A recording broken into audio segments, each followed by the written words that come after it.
Ladies, gentlemen, and my friends beyond the binary, welcome to Step Back Tonight for today, January 5th, 2021. I'm your host, Tristan, and look, my glasses, I got new glasses. I finally got my new glasses.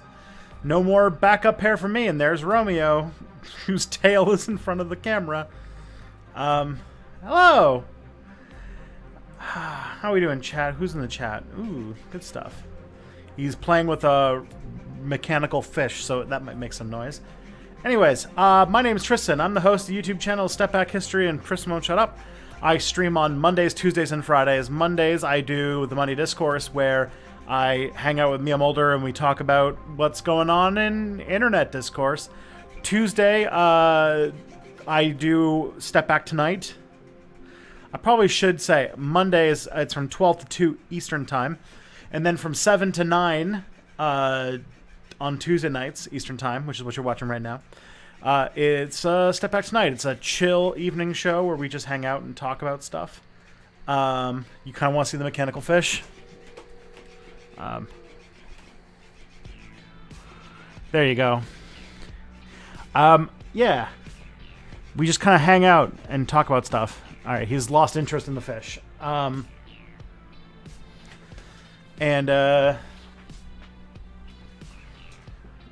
And then Fridays from 12 to 2 Eastern, I do the Reactor, which is that people send me links and I respond to them. It's basically that. It's basically it. I go by he, him pronouns. You can find my work at stepbackhistory.com.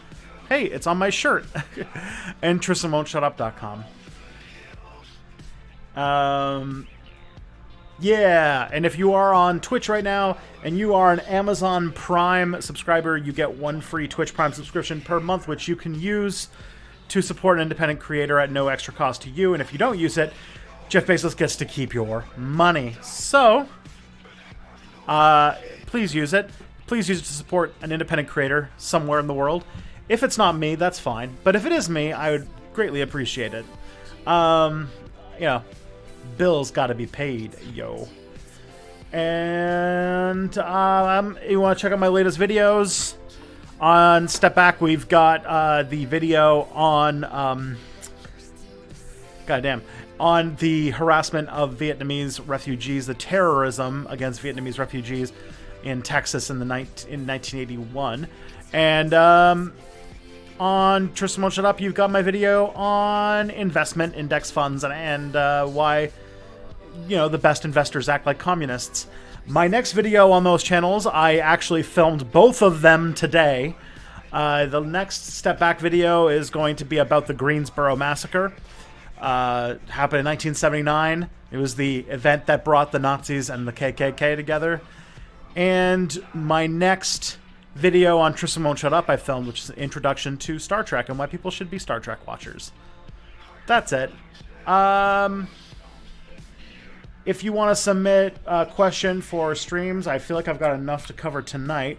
But if you want to submit questions for future streams, I'm just putting a link in the chat that you can go to, and that'll take you to a Google form where you can submit questions to the stream. And lastly, this channel is getting kind of big. The channel's been growing quite a bit lately, and I wanted to let y'all know that this is your first time watching, if you're a new viewer, we've got quite a great and vibrant community in both of our chat rooms. And if you make yourself well known, I'll say hi, and hopefully everybody else will hang out. Join on in. Join us.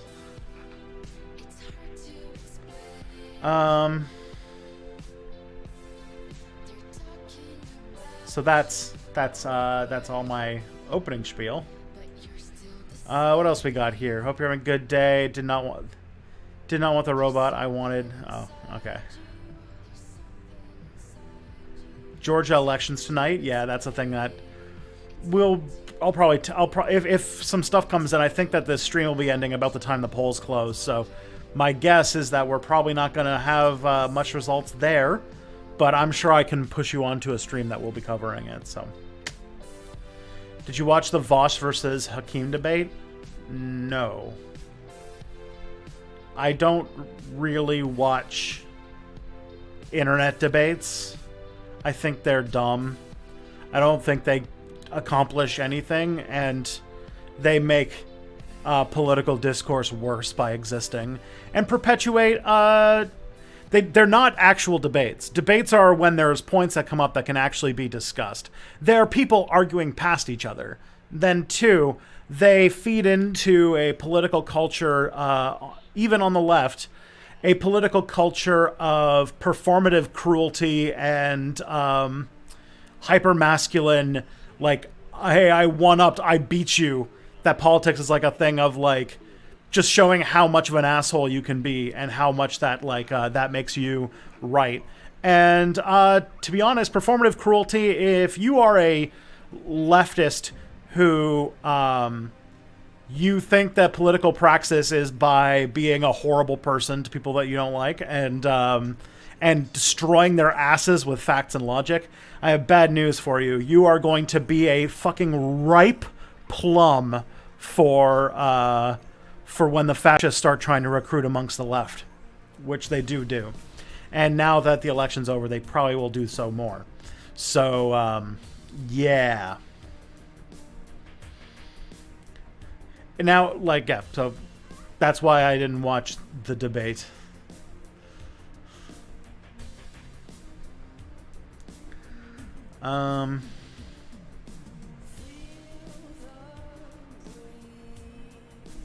Let's see. Night Call as background music's a nice touch. Yeah, I like throwing on this synthwave playlist for streams.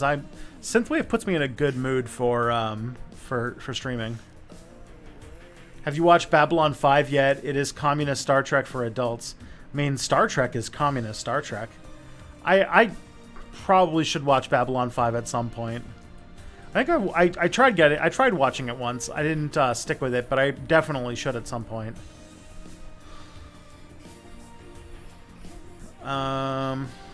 Polls are closing now. Okay. Well, I guess we'll see what happens. We'll see what the next few hours sound like. I imagine that we will probably have a answer tonight rather than in a few days. It's not like the presidential election. It's my birthday today, but for you it would be tomorrow. For you guys across the Pacific, well, there you go. The only ones I watch are American Johnson just because he's good at wording things. Okay. Do you have an opinion on Carlos Maza? No Crowder. Yeah. Carlos Maza was always like one of the better things associated with Vox, which is a kind of like, center-right website. It has like, it's progressive on social issues, but it's hard to the right when it comes to economic policy. Or, just... It is firmly part of like this, the right-wing neoliberal established media sphere. And I was just like, what the fuck is Carlos Maza doing on here? And then he left and started his own YouTube channel, and it's 1,000 times better than anything he was doing on Vox. So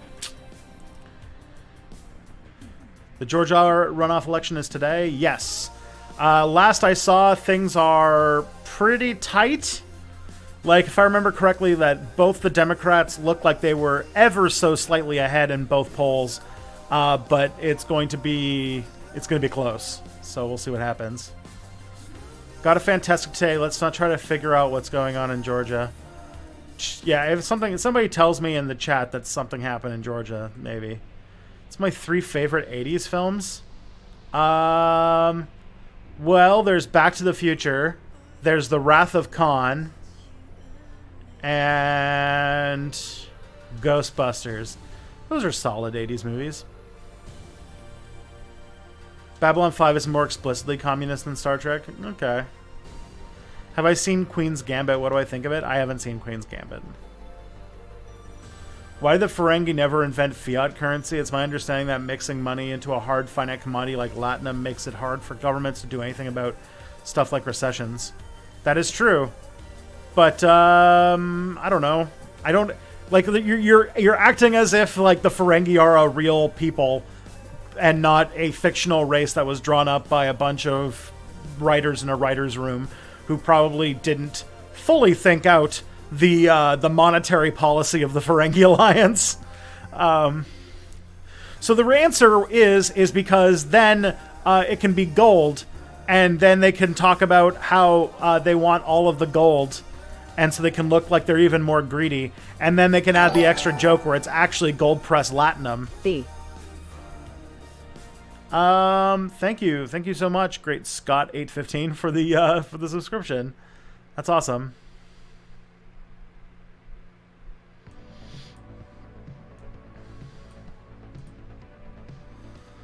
Do you think this pandemic is 100% over? A bunch of capitalists.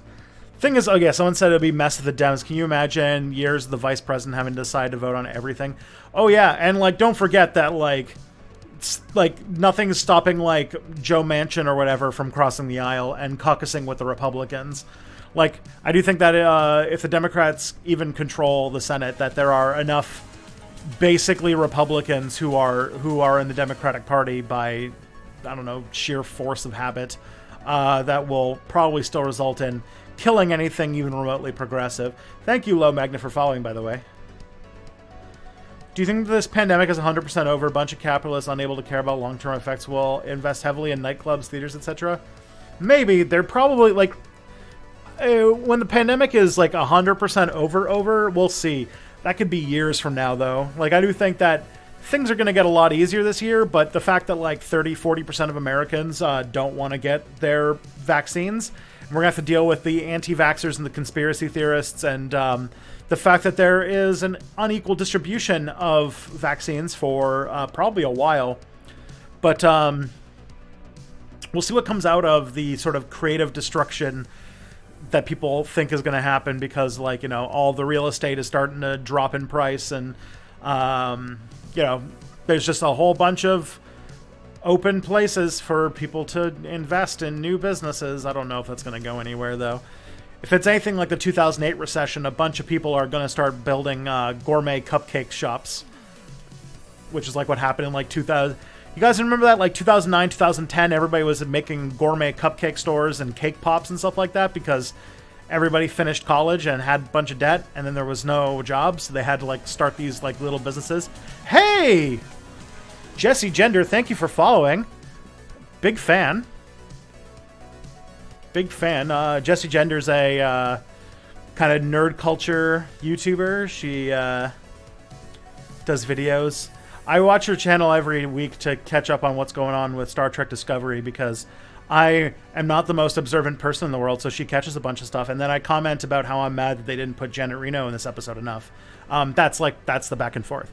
Because the Star Trek Discovery, a TV show that is about its central main protagonist, which is Janet Reno, the engineer who is objectively the best character, and then they keep not putting her in every episode. I don't understand. But whatever. Yeah. Okay. The show just needs to be... Is it Jet Reno? It's not Janet Reno? I thought for some reason... Oh man, I'm the worst. Is Jet like a nickname for Janet Reno? Or is it just Jet? I'm gonna have to see the long form birth certificate. I want to know the parents who named their kid Jet.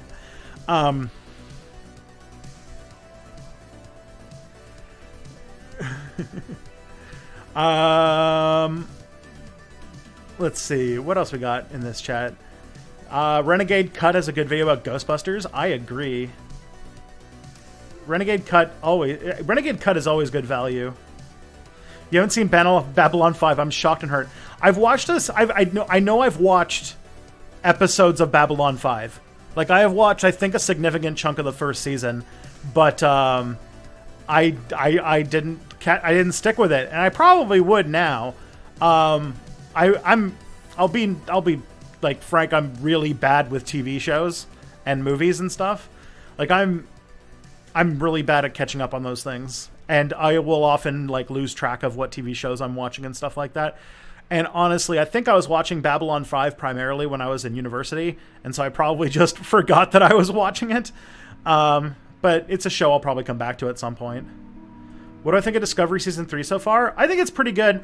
I mean, it's a little less serialized than its previous seasons, which I think is good. But I'm digging a lot of the world building they're doing of like the year 3000 or whatever. And I like some of the storylines they're doing. Again, I thought that because they were setting up the end of season 2, Jet Reno as a regular character, and then I was like, then she didn't show up for like most of the season, and I was like, beans. But And then there's a couple things where they have to hand wave away characters because they have to go be on other TV shows and stuff. And it's like, okay. But I liked a lot of, like, I've got questions about some things. Like, one of the central premises of the season is this thing, like this event called the Burn, where all of the dilithium chambers exploded. And it caused all these things to happen, and now nobody has dilithium anymore. And, like, I thought that was weird because I thought that they could, like, for some reason I thought that they found a way to, like, make new dilithium out of, like, didn't they know how to recrystallize dilithium? Didn't Scotty do a thing with nuclear vessels that made more dilithium? I can't remember. It's been a while. But, like, I thought that, like, you know, Scotty figured out that if you have enough nuclear vessels, you can just recrystallize dilithium and it's fine. So I'm wondering if, like, why they're, like, constantly looking for things. But it's fine. I thought it was going to have something to do. There was this thing a while back where they were kind of implying that, like, spaceships going at warp speed were, like, fucking up, like, the nature of space-time and stuff like that. But they didn't go with that either. So it is what it is. I'm happy. I'm enjoying it.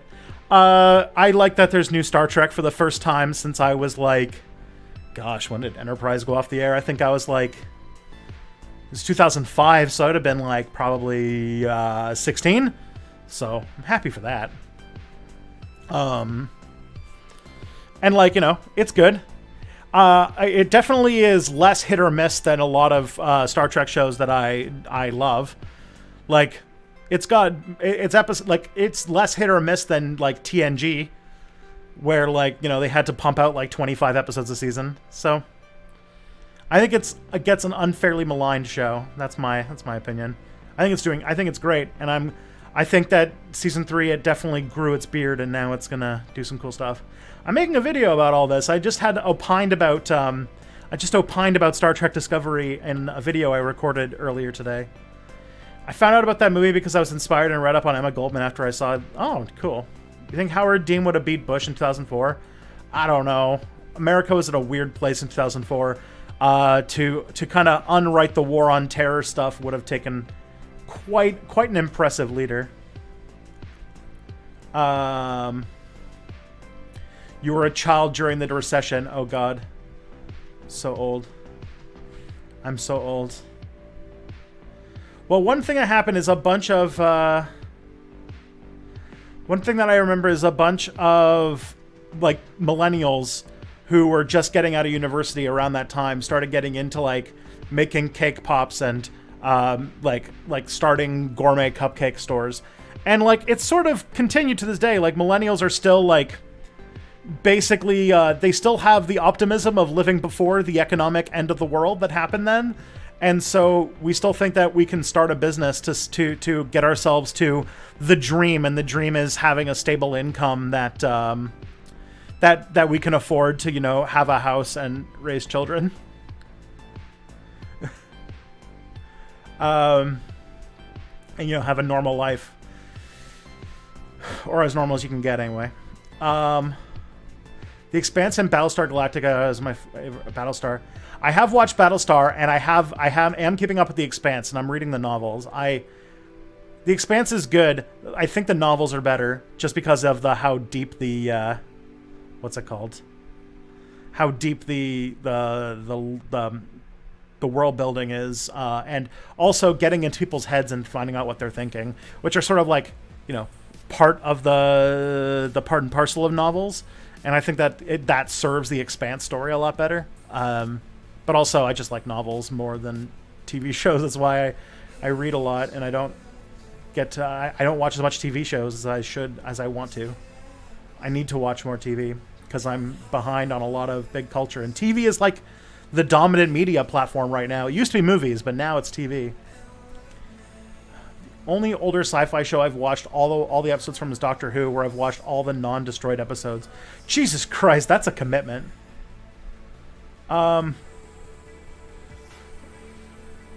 Be more excited if Chibnall was leaving. Yeah, I guess. Like, I was talking about Doctor Who and Chris Chibnall. I was so excited because I was such a big fan of season 1 of Broadchurch that I was like, oh, this could be good, but I don't know. definitely like my energy for loving Doctor Who has gone down in the like 7 years since I started watching it. So did The Expanse get better? I stopped watching after season 1 where the only survivors were Jaime Lannister and Jon Snow analogs. Okay. The Expanse is an interesting... The Expanse has some of the same issues that a lot of alternate history does, which is that the setting is really interesting, and then the story is just kind of whatever. Even the plot is interesting, and some of the characters are too, but the TV show kind of doesn't... The TV show, for such a character-driven... how do I explain it? The books have a lot more cool world building and a lot more character-driven storytelling that comes from the fact that it's a novel, so it has like point of view characters and stuff like that, and that's what makes it really good. But then when they converted it to a TV show, because TV shows you can't really like live in somebody's head and do a lot of like explanation of world building and stuff like that. You got to have a plot and you got to move it really fast. And like the first season of The Expanse, the plot is loosely based off of a role-playing game, a tabletop role-playing game that was played between the two authors of the book. And so, like, it feels like a tabletop role-playing game. And to be honest, like, the plot of the first book is, like, you know, it's a very, like, not that it's bad, but it's very much like a paint-by-numbers, like, oh, here's an alien particle. Some evil corporation is building it, turning it into a super weapon. We should stop that. And that it has a pretty cool climax at the end, but like that is not like the most. Man, I almost want. I because Jesse's in the chat. I'm like, do I want to? I want to get her on Discord here. That's just me being like a nerd. That's just me wanting to geek out. But I have set the precedent of talking a lot about science fiction. I don't know. If you're interested at all, Jesse, I'm not going to pressure you, though. Okay. If you were a crafty person with crafty friends, you ate a lot of test cake in the early aughts. That is true. Last year, SVU did an episode about immigration. At one point, you see an Irish woman in an ICE detention center. IRL, are there any cases of white Europeans ending up detained by ICE? I don't know. I would imagine that ICE has probably been involved in some... Like, also, not everybody from, like, Latin America is non-white. Like, Mexico's 10% white. White people do exist in Latin America. But I don't know if you'll ever see, like, an Irish person in an ICE detention center. I don't know. I'd have to look that up. I'm sure it's happened at some point.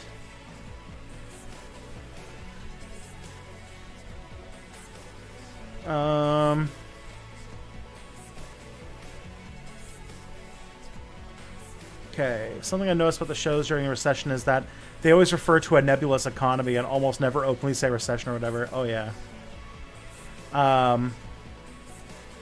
Chibnall is great at writing complex interpersonal dynamics as you see on Broadchurch, but that does not fit Doctor Who at all. Yeah, that's true.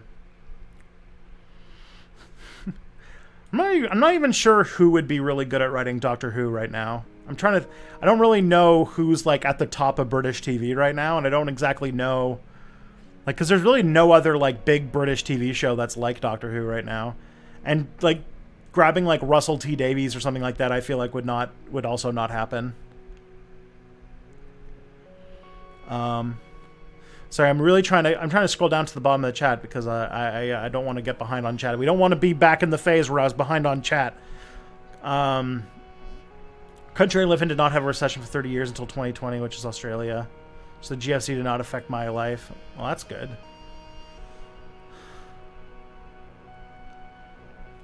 See, the thing about Doctor Who is that my most recent time that I was really happy with the show was Peter Capaldi. Like, Peter Capaldi was so fun as the Doctor, but then like it was like well past the time that Stephen Moffat should have left the show, because like you can tell that he had run out of ideas by that point, but he just like kept hanging on to the show like a fucking lamprey for some reason.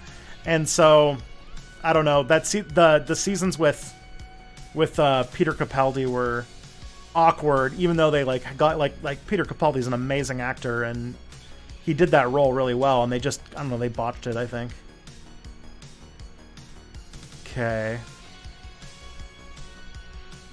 But I like legit liked the first season with freaking Jodie Whittaker as the Doctor. I think she did a good job. She was fun. It feels like a tabletop game. Is that everyone dice, or what's all that about? Sorry to seize the moment. I see one. Oh yeah. The reason, like the thing that, here's how you can tell that that the Expanse started as a tabletop game, which is that if you notice that it takes place on a ship that just happens to be like a top of the line Martian Navy ship that is like run by like a multicultural crew that covers all of the different corners of the Expanse universe. So, you know, you got your Earther, you got your like Earther who is like who's well off. You got your Earther who grew up in the shit. You've got your Martian pilot. You've got your Belter engineer, and they kind of like we can have somebody who has a personal stake in all the things that are going on, and it's like very, yeah. What's your take on the NerdSync copyright battle on Twitter today, when you think public figures should or shouldn't be able to scrub content that reflects badly on them from the internet? Pass. The authors of The Expanse wrote The Expanse's MMORPG treatment originally. Oh boy. Would like that game. I would. What's funny is that now there is an Expanse tabletop game, which, I mean, like, it's come full circle. Neil Gaiman as head writer. Neil Gaiman, ooh. I don't know if Neil Gaiman is ready for, like, I don't know if Neil Gaiman would, like, be able to write, like, bangers all the time. Like, I don't know if he would be able to commit to 13 episodes a season, because he probably, like, has to write novels or something. But it would be good. Be a good couple years, I think. Okay, I think I'm caught up. And I think that Jesse has moved on to other things. So. Jesse, if you are around and you want to talk about nerd shit, that'd make a fun stream. If you are. If not, no pressure. I probably have to get mad at Georgia soon, so. I heard Harry Turtledove say that he'd love to have one of his book series turned into a Netflix TV show so he can make all the money. Why do you think no one's approached him? Because his novels don't sell very well. Like, outside of, like, his own niche genre, he's not, like, a big... he's not, like, a... like, he doesn't, like, sell... Like, his shit doesn't fly off the shelves. He's not... I don't think he's, like... He's never been on the New York Times bestseller list, I don't think. Like, his novels are very niche for his...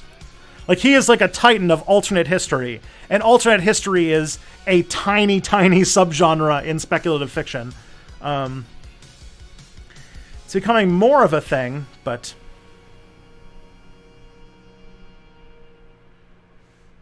John Pertwee.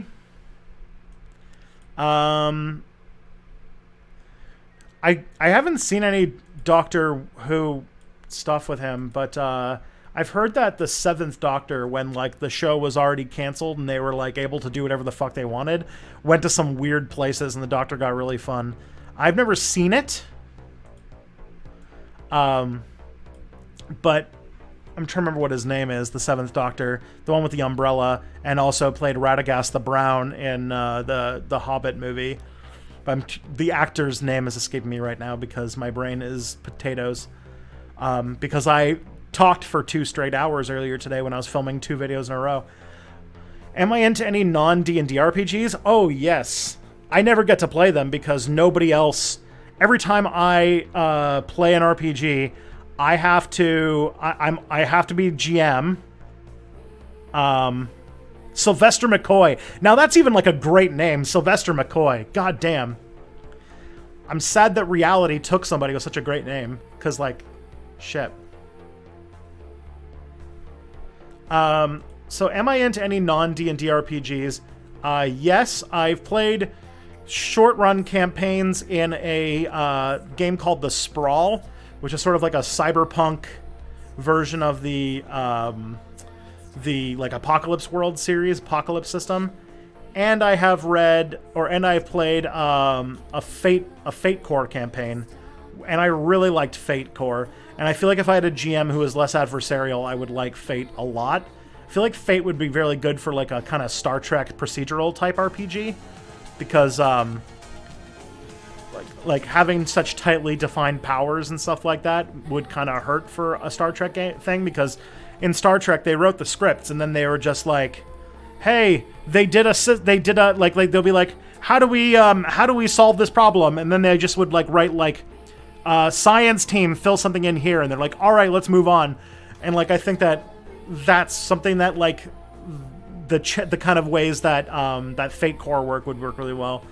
I'd love to play more, and I'd love to also play RPGs not as a GM, but I'm always bringing new people into tabletop role-playing, because that's just like, you know, how I have to get people into my groups, which means that 1, I'm always GMing, and 2, it's always 5th edition, so that is what it is. Isn't he the showrunner in Good Omens? I mean, he wrote the book, Good Omens. Apparently, in-person turnout was low in Georgia. Is that a good omen for the Dems? It could be.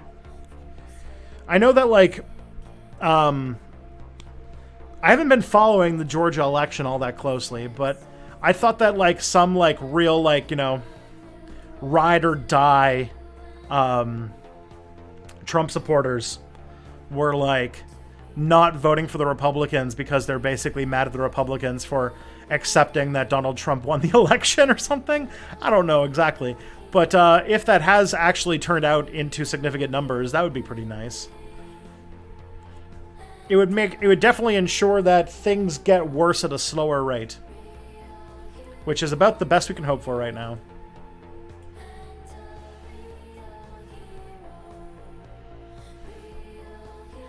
Is that PBTA? The Sprawl is, yeah. Compressed Tristan, oh god. If you like Fate, definitely take a look at Cortex and Cortex Plus. Is that the system that's behind Numenera? Or is that a different RPG system? Like, I think Numenera is the one where you can, like, burn effort to, what's the song called? The song is called A Real Hero by College and Electric Youth. Cortex is like the system where, like, checks have set difficulties and you can, like, burn effort to do something more. Which, like, I know that, like, Fate has, like, the Fate tokens as, like, a thing in it. Because Fate is really written like you're writing a story instead of playing a game, where you sort of are more rolling to get and use different parts of, like, narrative agency. So, like, your resources are basically so that your character can do a thing, and it's great. No questions. Want to tell you're doing great. Thank you, Vivian. Much appreciated. That's so kind. I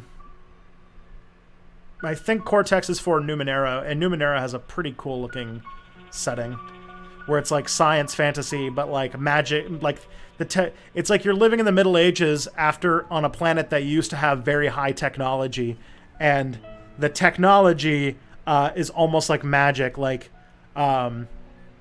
magic is stuff like learning how to interact with satellites in orbit, or how to control nanites that live in the environment, and like those are like, that's how you do like magic and fantastical stuff, and it's like, oh, that's kind of cool.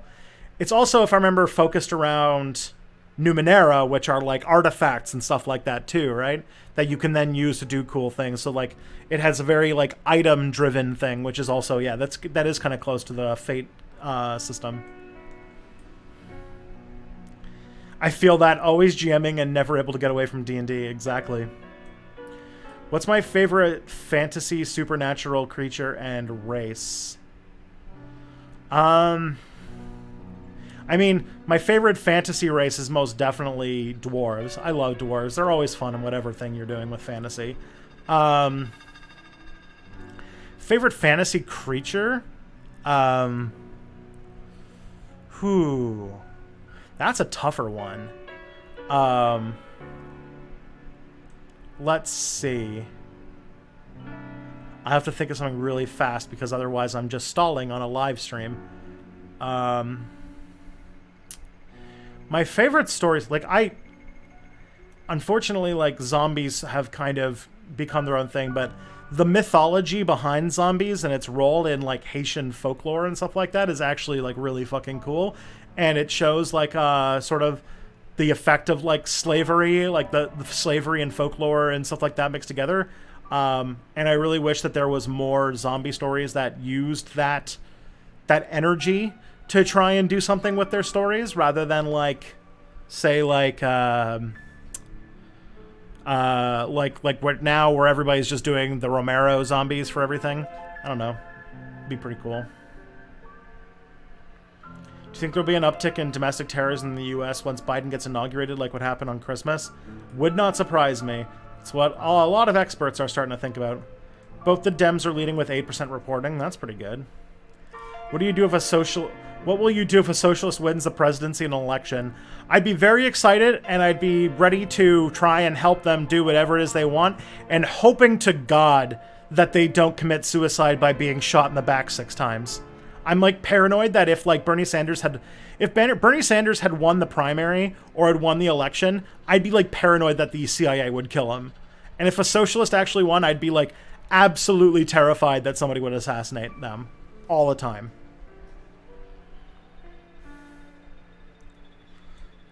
I am confused because I thought the election was between Loeffler and Warnock, but apparently there's a concurrent Perdue and Ossoff race. Yeah, both of Georgia's Senate seats are up for election.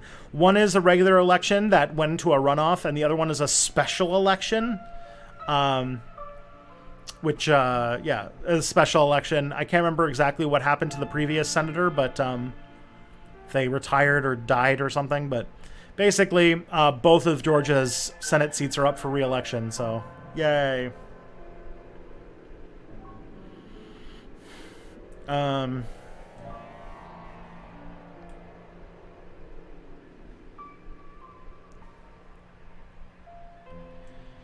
that I think there's going to be much difference. Yeah.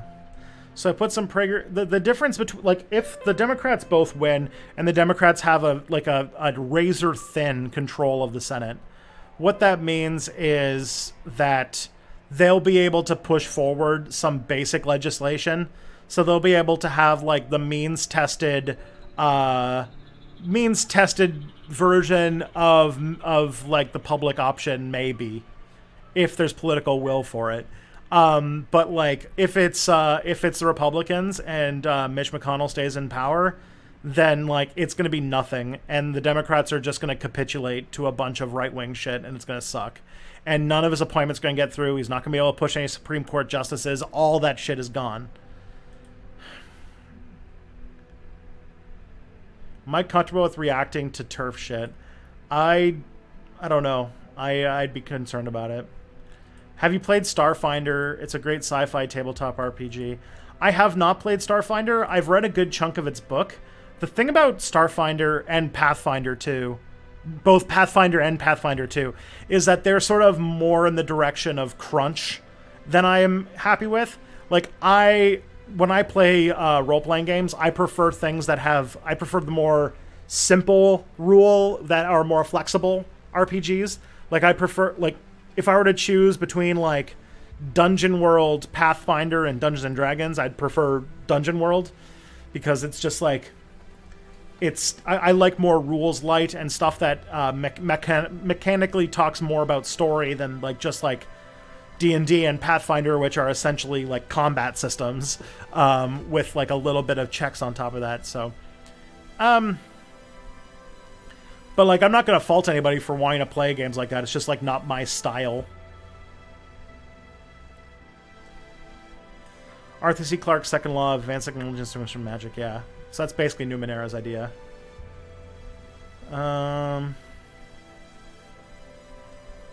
Is there anywhere in Canada where cannabis is still illegal? Not really, no. It's been legalized. Canada, the entire country legalized it in 2018. There are places where there are so many restrictions on it that, like, if you live in a rental unit, you functionally can't smoke weed because you can't smoke it in public, and your landlord has the right to ban you from smoking it in their unit. And so you get to the point where there's basically nowhere for you to smoke weed. That was almost going to be Ontario, but Doug Ford won the election and he changed that. And I think it is the case in Alberta.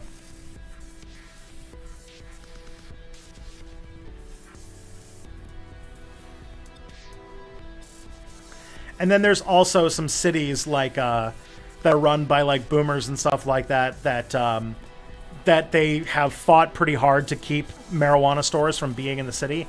So there's some places like I think Mississauga, there's functionally no weed stores, so you have to like go to another city to get it, but nowhere where it's like actually legal. Starfinder reminds me of a Star Wars version of Pathfinder. Yeah. Remember the milk tea alliance between Thailand, Taiwan, and Hong Kong in their struggle for democratic reforms against the Thai monarchy and authoritarian expansion threats by Beijing? I did not know about that.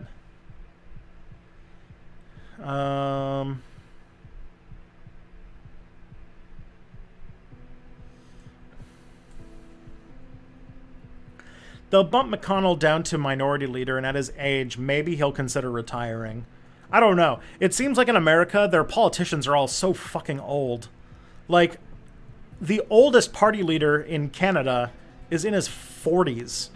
I think two out of the three major party leaders are in their 40s. And like in America, like the Speaker of the House, she's like 80 something. And like the Senate Majority Leader is like 80 something. And every candidate for president was in their 70s or 80s. And it's like, what the fuck's going on in America? Why is everyone so old?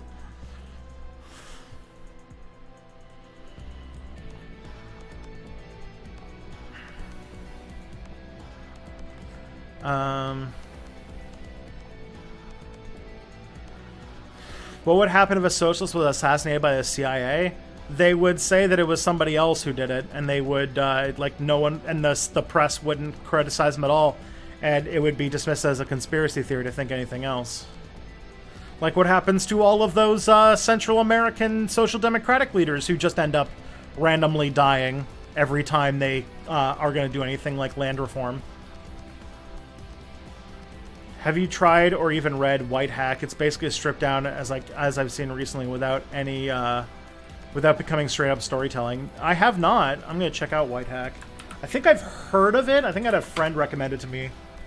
Cause like I'm not gonna give too much detail, but like Mexi's partner is like a giant D&D nerd, and he always gives me recommendations for things. Have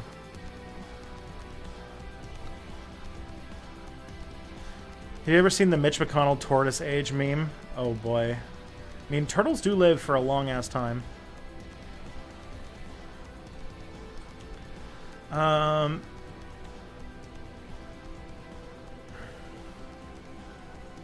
What are the rules for growing your own pot? It differs province to province and city to city and stuff like that. But some places, like when it happened in 2018, they had a bunch. They all tried to think about like, oh, we have to add a whole bunch of regulations because we basically, like all these places were like, we basically don't want weed to be legal, but the government's making us make it legal. So we're just going to put in a bunch of completely pointless legislation to make it hard or annoying to use or have it. And so there was like a point where like you had to grow, like you could have no more than 4 plants. They cannot be more than 1 meter high, and they have to be behind a fence that's at least 5.45 meters tall. And it's like, okay, yeah. But as far as I can tell, in the years since, they've lightened up on a few of those. But it's Canada. Canada is like... The thing is, like, saying what is something like in Canada is kind of hard to say because Canada is, like, one of the most decentralized countries on Earth. And the provinces are so autonomous that they more or less have different rules everywhere you go. we have different drinking ages in different provinces. We have, like, cannabis, like, the whole idea about cannabis was the same thing as our healthcare. The federal government said you have to legalize cannabis, but how you do it and what the rules are is completely up to you. And so it's different everywhere, which makes Canada a very confusing place to travel around.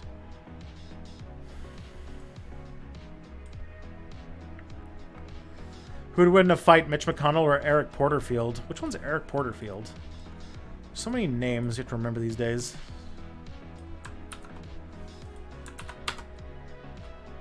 Oh my.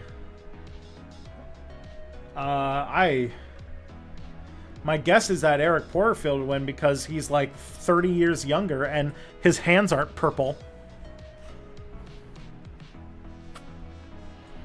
Some suggested that Rishi Sunak might become Prime Minister if Boris steps down. I wrote this before he got a Brexit deal. Even if he has all the political beliefs they want an MP to have, do they think a Brexiter types would be okay with a person of color on Downing Street? It would definitely cause some shit. I definitely think so.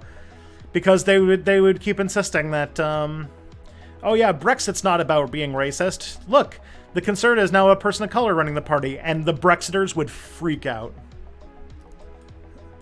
Probably see some like return to like the EDL or whatever. What about the Warhammer Fantasy Roleplay? Never played it. I have plans to read the book someday because I'm interested in some stuff in it, but I haven't read it yet. But I'd be interested to see because I think I've been told it has some interesting mechanics that I can steal. Don't over or underwater. Use basic fungicides on your seedlings, but not grown plants. Stick to natural fertilizers like sea salt. Did anyone ask about Nikki Ashton's trip to Greece? No. It's what's it called? I'm definitely a little disappointed in Nikki Ashton for that one. So Nikki Ashton is basically the closest thing Canada has to like a Bernie Sanders or a Jeremy Corbyn type politician.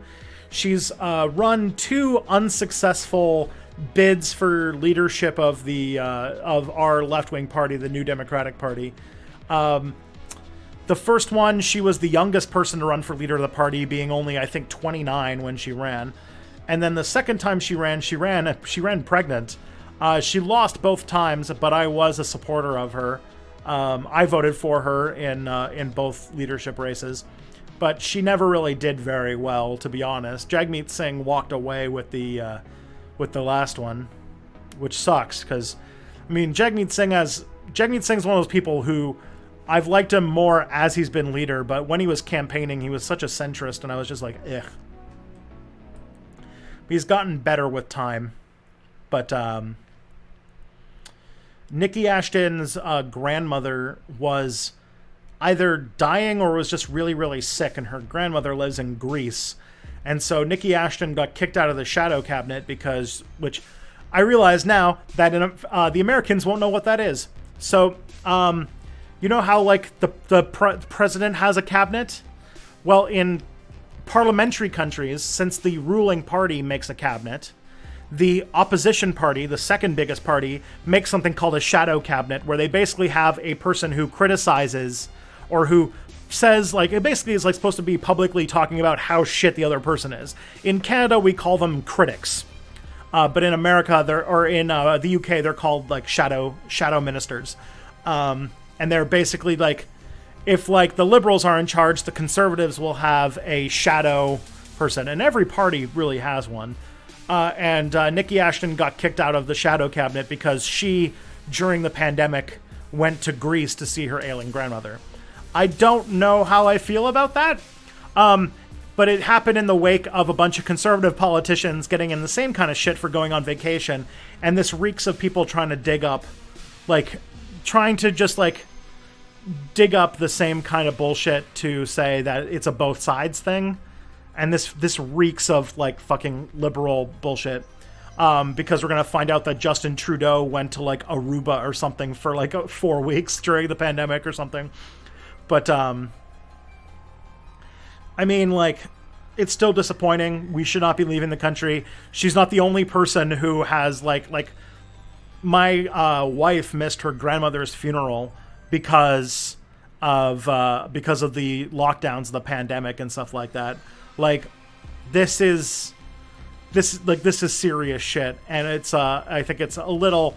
It definitely was like something I definitely disapproved of Nikki Ashton going to Greece during a pandemic, especially because as an MP you're supposed to be setting a example, but at the same time it's like, as far as scandals of Canadian politicians for bullshit they've been doing during the pandemic, it's fairly low. What my former finance minister did by going to St. Bart's for Christmas, that's more, and putting up fake tweets about collective sacrifice while he was like chilling on the beach with a Mai Tai, that is more fucked up to me than like an MP who went to go see her like ailing grandmother.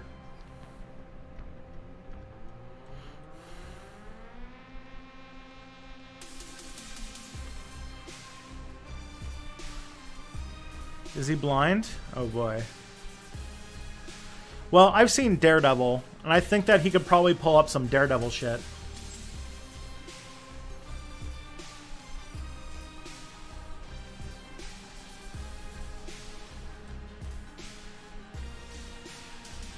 Okay, yeah, some people didn't vote for Brexit because they were racist against non-white people. Some of them voted for Brexit because they were bigoted against Polish people. You have to forget that part.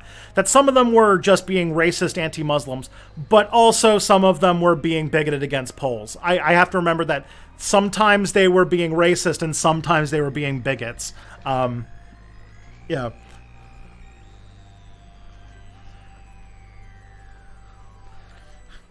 And Theo Brahma, I think it's fair to desire control of influx of immigrants.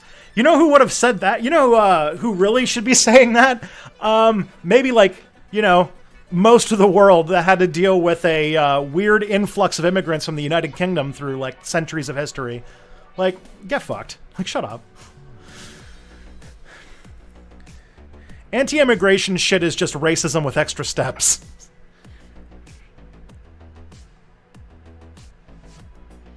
You're playing Victoria 2 Cold War mod. Don't worry about it. You don't have to, I don't take attendance. Don't worry, Matt. The Psycho mechanics in the Warhammer 40k tabletop, pretty cool magic system to steal elements for a darker campaign. Interesting. I also am interested. I think there's like a RPG called like Shadow of the Demon Lord or something like that. That is like an explicitly like mature and like kind of Diablo inspired RPG that has like spells that make people violently shit their pants and weird things like that. And it's like, okay, interesting. I've been told that is like an extremely grim, dark fantasy game, and I'm kind of curious to read the book on it.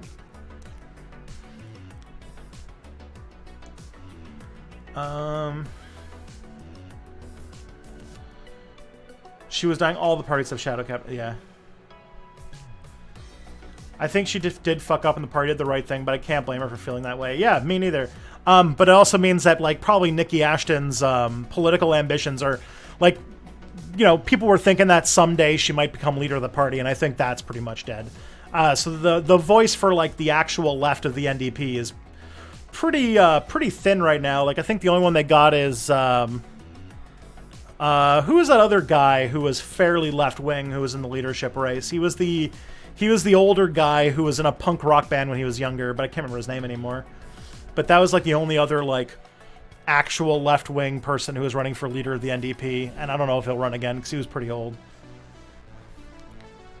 Because like in Canadian politics, you don't really run for prime minister if you're older than like 50-something. Politics is a young man's game for people in their 40s here. It'd be weird. If someone started running for prime minister in, like, their 50s, it would be considered weird here at this point in our politics. How much should we care about politicians being kind of shitty or hypocritical in their personal lives?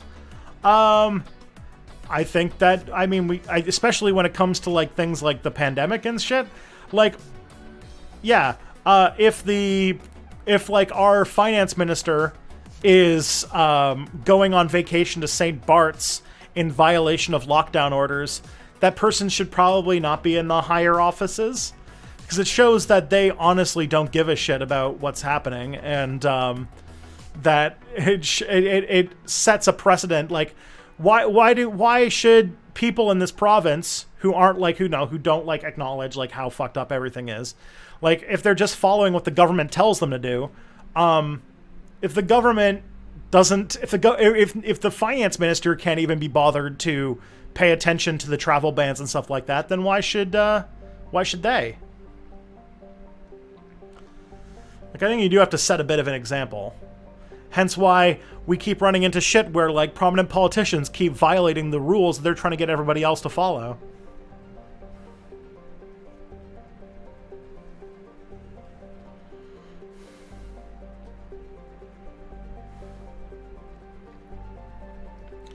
Scott Morrison, the Prime Minister of Australia, went to Hawaii in the mainland U.S. for a holiday and to have a party with Hillsong leaders. Jesus Christ.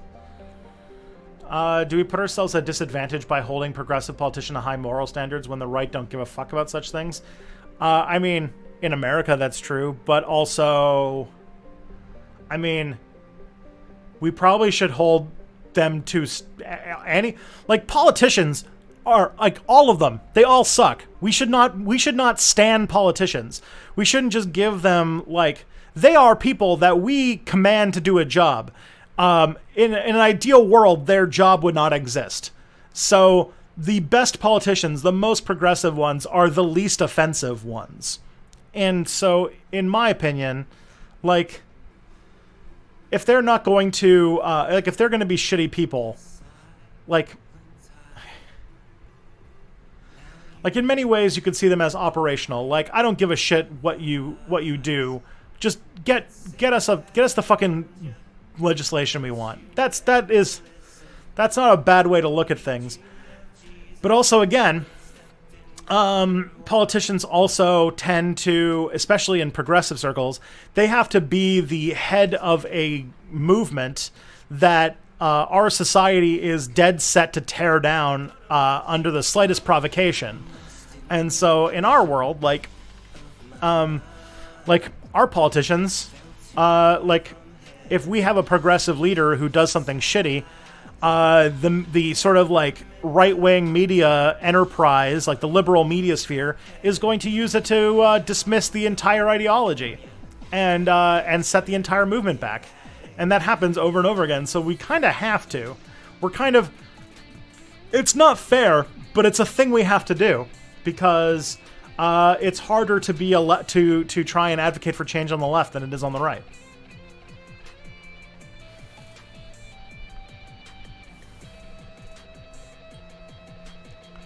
The French, Dutch, and Spanish did it too. They did what?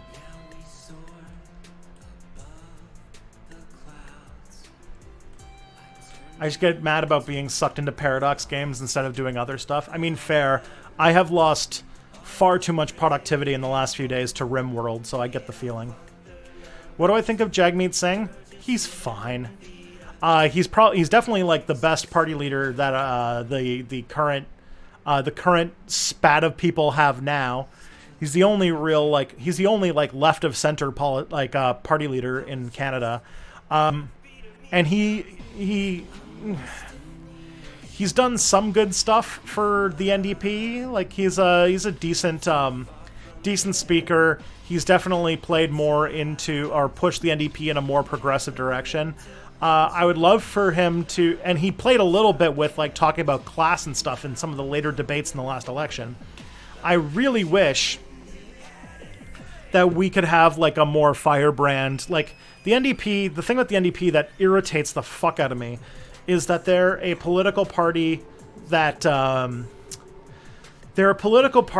has this idea that their brand is, like, kind and happy and friendly and smiles and kindness and love, when, like, you know, the left is right now, like, everything is so horrible right now that, like, to be left-wing is to be fucking pissed. And the NDP has not learned how to be angry yet.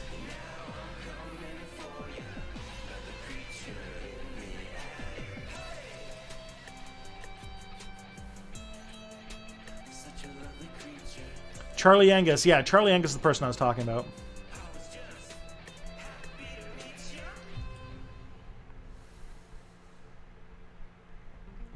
with Brexit a reality, do you think Scotland will secede from the United Kingdom? What about Northern Ireland? I don't know about Northern Ireland, but Scotland is already trying to figure out how to make it work. So if we don't see a Scottish referendum this year, I'd be surprised. And I think that a Scottish referendum would pass if it happened now. So my guess is that, yeah, Scotland's days in the United Kingdom are numbered now that Brexit's happened. And I think a lot of people in England knew that they were going to give up Scotland in order to in order for them to imagine that they could kick Pavel, their what's it called, next door neighbor, out of the country, because sometimes he makes pierogies and that makes them mad. Because what's it called? The Brexit campaign was about fucking xenophobia.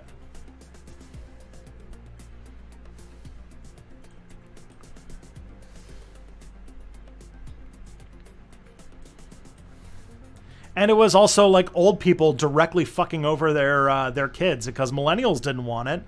And the old people who voted for it were like, I'm retired. I haven't left England in like 40 years.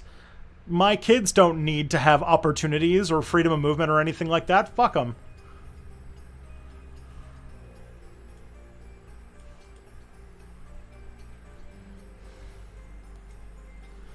There are folks who will stand bad things when it comes from politicians they like. See a lot of NDPers whenever the party does something questionable. Yeah, like I remembered when I got married.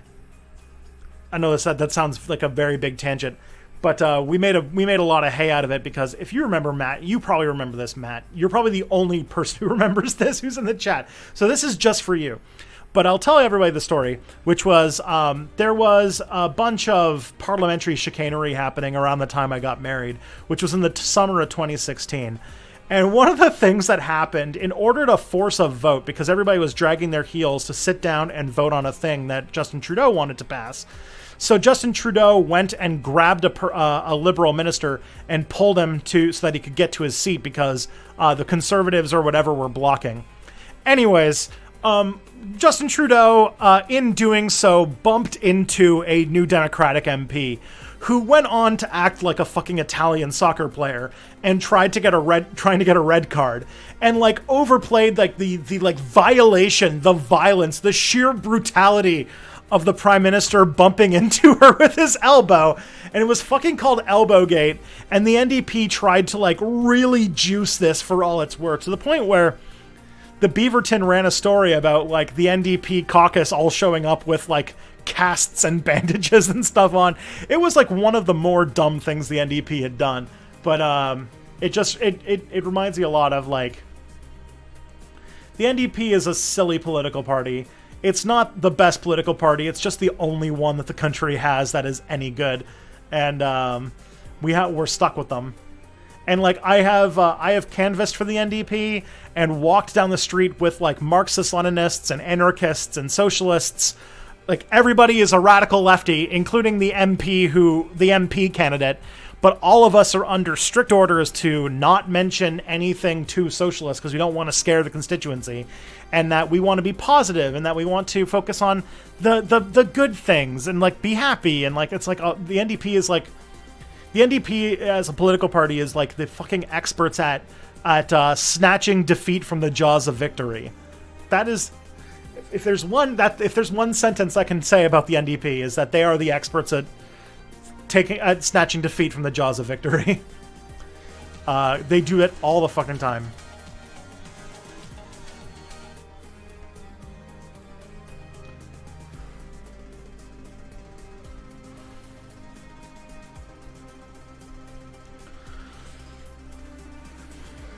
We do need to be more socialist. Scotland can't have a referendum for secession for a few years. There's a mandatory gap between them. Oh, there you go. I mean, they're already working on it, right? I know that, like, I don't remember what her name is, but she's the leader of the SNP, and I think I've already seen that she's like already putting feelers out to try and get a Scottish referendum as soon as she can.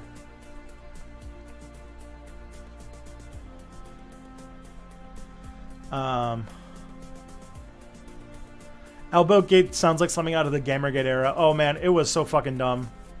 I thought it was a Tory. No, it was an NDP MP. It was the NDP that tried to make Elbowgate a thing. It was a conservative MP who was blocking the Liberal MP from getting to his chair so that they could do the vote. I think it was the Speaker of the or what's it called, the Speaker. I'm trying to remember what the guy with the axe. So they were trying to get that guy to get to his position so that they could force a vote, and the Conservatives were physically blocking. So Trudeau pulled him through, and he elbowed an NDP MP.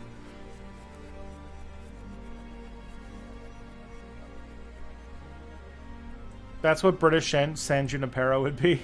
Oh boy. Nicola Sturgeon? Was that who it was? Let me check. Let me see what the...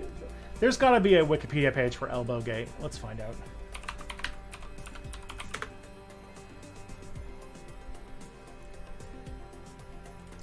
Yeah, okay. Elbowgate. I found the Wikipedia page. Elbowgate was an incident in which Canadian Prime Minister Justin Trudeau came into physical contact with two opposition members of Parliament on May of 2016 during the parliamentary session.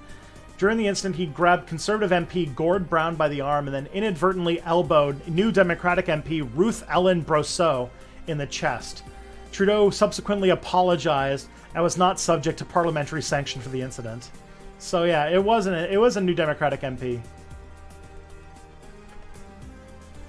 Yeah, she's like one of those like young MPs that got elected, I think, in the 2011 election.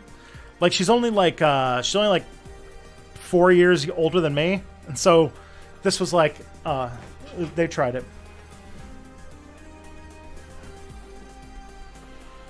All right.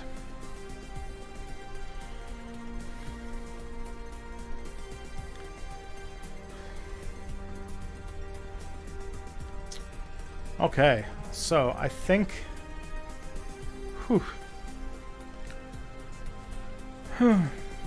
If Biden wins the Senate, do you think he'll actually do anything productive as president, or will just be more of the same? My hope, I guess, pessimistically, nothing. My hope is that there might be some sort of, limp dick attempt to do even a tiny thing about climate change. That's that's the only thing that I think we might be able to get Biden to do anything on, is we might get some sort of extremely weak climate change legislation.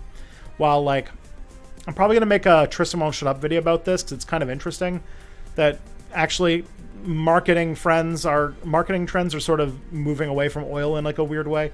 It's a thing I'll have to break down, but basically I was reading a Bloomberg piece on sort of how oil speculators are talking about 2020. And a lot of them, even the more optimistic people, optimistic in this term of these are people who want oil to still be high demand. All of them are thinking that 2019 was probably because of some legislation that happened and also because of the norms set by the pandemic. A lot of them are thinking that oil peaked in its demand in 2019.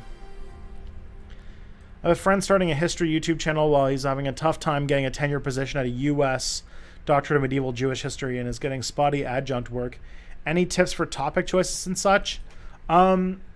Yeah, look for things that people search for a lot, but don't have any videos made about them. And if they do, just make one that's better or longer. There's, if you the thing about doing a YouTube channel about medieval Jewish history is that you're going to have a niche audience, a very niche audience. And so you're going to want to hyper target search results, and when you have an audience, you're going to want to focus very heavily on maximizing browse features, because you're going to want to try, what somebody doing that kind of topic is going to have to do is have a extremely small audience that you want to find every single member of, and then you want to serve them as hard as possible. That's going to be one of those channels that doesn't get a ton of subscribers, but could still do very well in Patreon and video results if you just get every person on YouTube who would be interested in medieval Jewish history and get them to watch every one of your videos.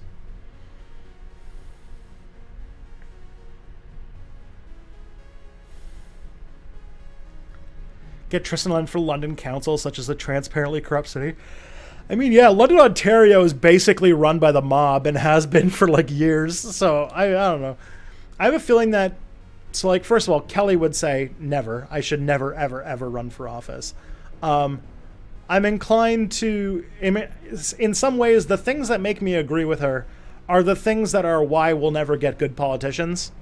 Because good politicians, she was like saying, good politicians don't say what they think. They don't, what's it called? They don't act honestly. You have to be very diplomatic, and you have to couch everything with mitigating language, which instantly is like basically saying anybody who has any ounce of conviction is basically unelectable, which sucks. And makes it so that and I have to be really cued in with like local London politics, which, like, to be honest, I moved here like 5 months ago. I don't really know too much about what's going on in town. I'd have to, like, you know, get involved in my community, which is kind of hard to do right now.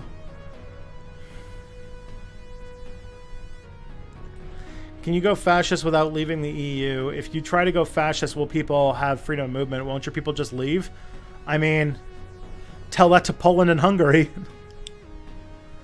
I mean, moving isn't as easy as you think it is. You can't just like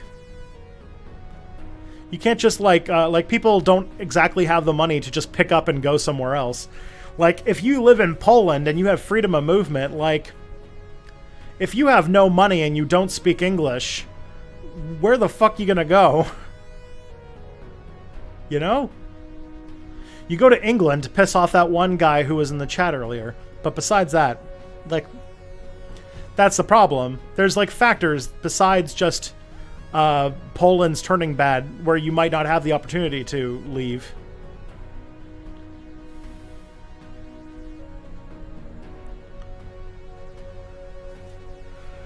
Might be able to get Western to let them build the LRT. Yeah, I'd be like the guy who... I'd be that guy who went like, hey, what's it called? I'm going to make public transit free, and you can't do anything about it. Except you can. You can vote me out of office. The problem is that London has a lot of downtown urban problems, but the city is basically run by, like, suburban people. And so the suburbs basically let the core rot so that they can have low property taxes. Woo London.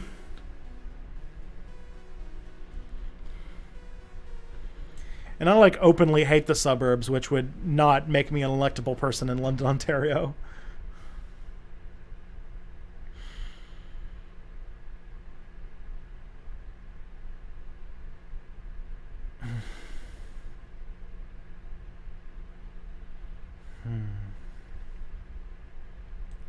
Keep seeing this old CPUSA poster when Angela Davis ran. I think I'd prefer VP Davis to VP Harris. I mean, who wouldn't? Do you plan on making more videos on Brazilian history or politics?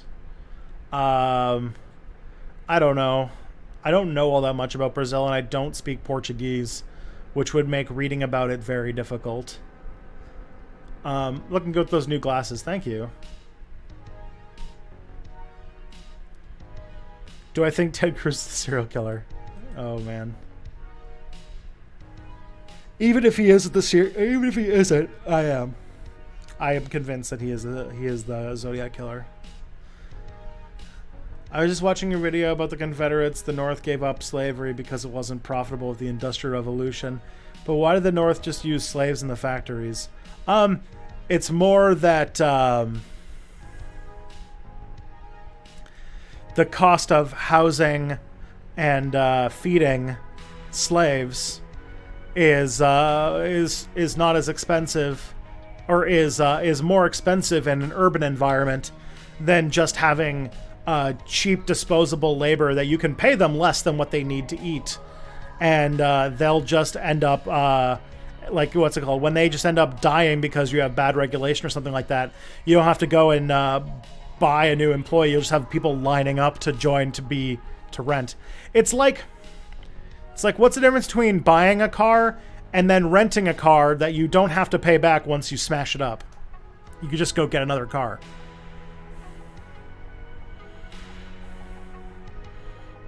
Just like the reason why slavery worked so well in like agricultural environments is just because the manual labor involved, that you can force a slave through threats and violence to work way more than you could theoretically make a what's it called, a salaried worker work. And in some ways, it was less profitable, but Southerners just hung on to slavery because of culture and because of political stubbornness. Like, they thought they tied slavery to their aristocratic lifestyles, and they didn't want to give that up, despite the fact that capitalism was already becoming a thing and was making their way of life obsolete. But because they didn't want to, to them, slavery was like part of their identity, and so to give it up would have been maybe not logical, because people aren't homo economicus, but that was a thing that they clung on to because they believed very much in white supremacy, and they wanted to keep white people on top, and the idea of slaves being free terrified them.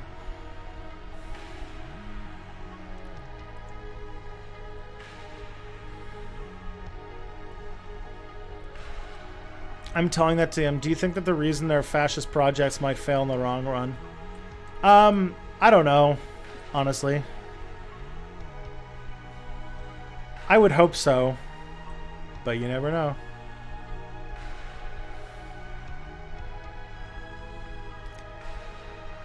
There's another video. A chance on the Bourbon damage of the Populist Party of the 1890 maybe.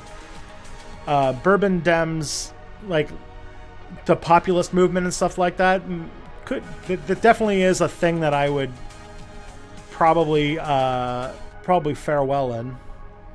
I think I promised a labor history video, and that kind of stuff would fit into that.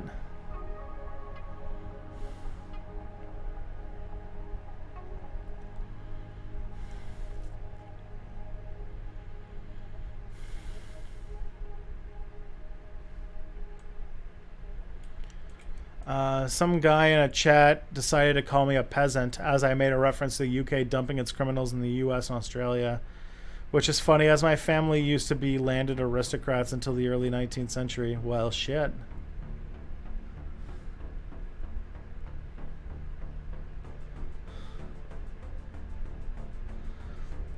With salary work, your workers can feel freer than slaves. Never understood slavery was not profitable. Point. Thanks for that. Yeah, like slavery was already on the way out. It was like when the Civil War basically killed the slavery system in the American South. After the war was over, it was immediately replaced in in the global market. The cotton market was way more profitable to just underpay colonial workers. So when the American slave system broke down, instead of supporting the Confederacy, the British, because that would have been, politically disastrous, the British just started cotton plantations and stuff like that in places like India and Egypt, and severely underpaying workers in colonial areas was a much more profitable way to produce the cotton needed than the way that it was being done in the American South. The South, slavery was already slavery was basically being kept on artificial life support because the United States was the world exporter of cotton. As soon as there was any competition and their monopoly was done, their system was over. And yeah, and also slavery was already becoming more and more unpopular around the world at that time. So, yeah. So it was ideological. The idea that slavery was somehow economically advantageous for the area it was in was wrong. Is incorrect. That's not why they hung on. Also, it wasn't about states' rights either. It was about clinging on to the economic relations of production in the South. It was, at the end, about racism and the need to preserve their society where white people were on top and slaves were permanently oppressed.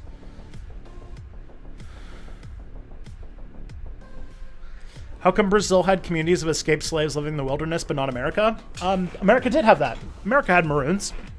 What's it called? One of my, at Western, one of the American history professors, Laurel Shire, wrote about Maroons in Florida. And oftentimes they would, slave Maroons would go and live with indigenous peoples and things like that. So they did have that.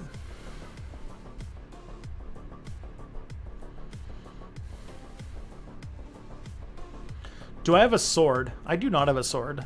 I used to have a sword, but I got rid of it. Because it was just a shitty mall ninja thing.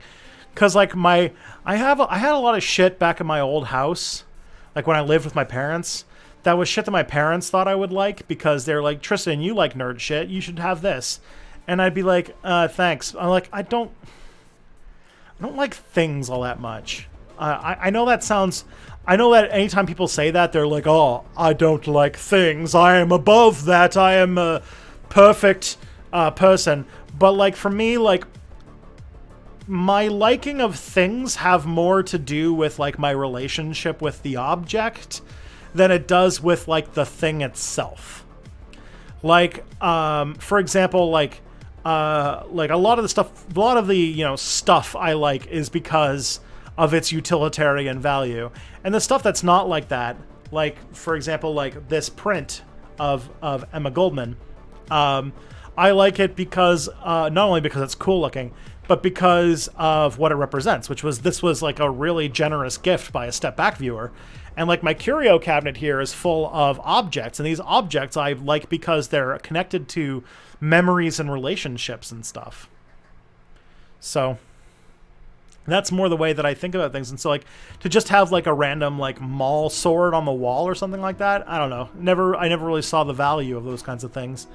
If like somebody made me a sword, fuck, I would love it. I would show it everywhere. But I don't know.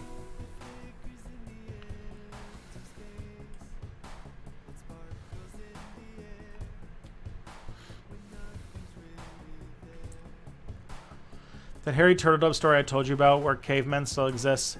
We're told the first American factories were attached to dormitories full of caveman slave workers. Do you think that's implausible for the same reason? I do think that, like, in many ways, like, industrial slavery was attempted. It was like during up into the Civil War and even during the Civil War, there were slaves in places like Maryland who did practice some attempts at industrial slavery, but it was just not profitable in the same way that, like, renting disposable workers was. And so the capitalist means of production just took it over. So yeah.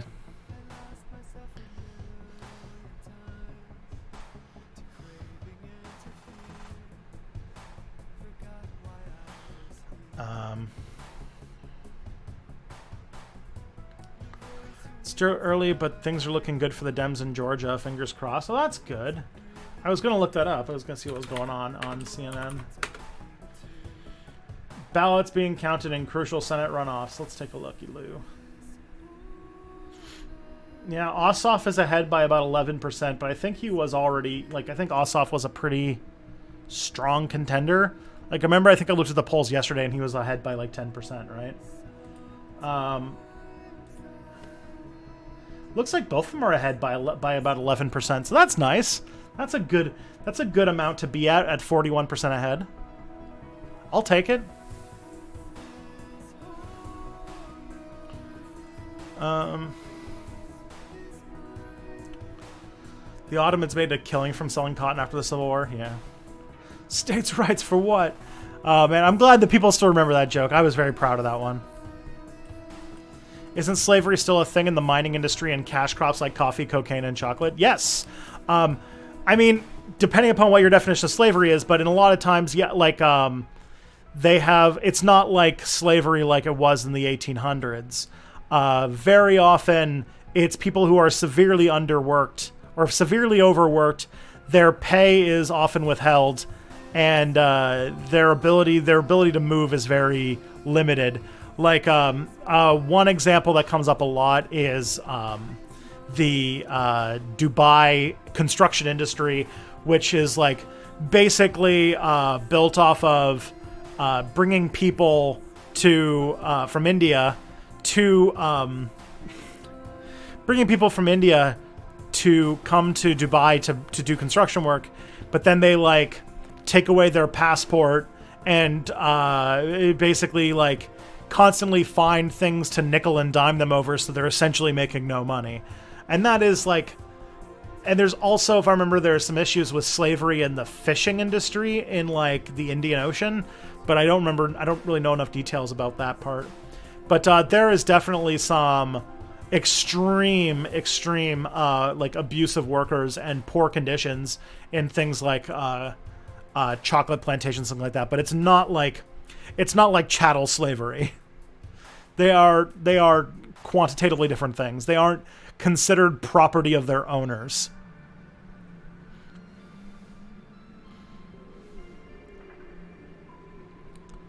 But there are but there is still people who are in functional slavery, where they work in a sort of captive situation for functionally no money. And the dark of the night. Sunshine is my destroyer. Your parents profiled me as a sword guy. Yeah, that makes sense. My parents also really like Renaissance festivals, and so that's a thing. They were really into that kind of stuff.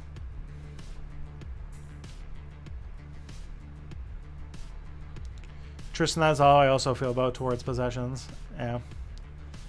I know there are people who like cool stuff, but like if it wasn't for like Kelly or other people in my life, I would like use things until they're destroyed and then buy a new one. And I would never upgrade. I would never get things that are like nicer versions of the things that they have, because I just never think to do it.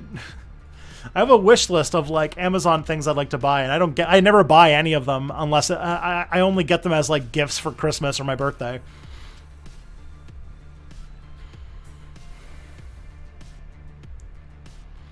The only thing that like I have been thinking about buying and actually spending money on is buying a better pair of earbuds, because I have these ones right now and they suck. These things get disconnected from my phone constantly, and when I'm walking around with my phone in my pocket, one of the ears basically just has like no signal. Like I have to put my phone, like when I'm walking, I have to like put my phone in my shirt like this just for me to have a stable connection to my headphones. It sucks, and I want to get new headphones. I want to get some new, and because bravery, there's no headphone jack on this thing, so I can't just use headphones. One would not think that they could contain such power. One could rule the universe with it. You must find them for me and destroy. Can you drop the playlist? There's some real bangers. Sure. Let me see. I'll share a playlist in the chat.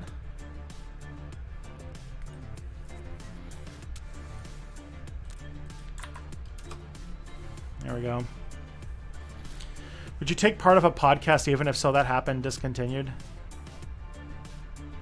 I mean, So That Happened. We haven't done a So That Happened episode in almost a year.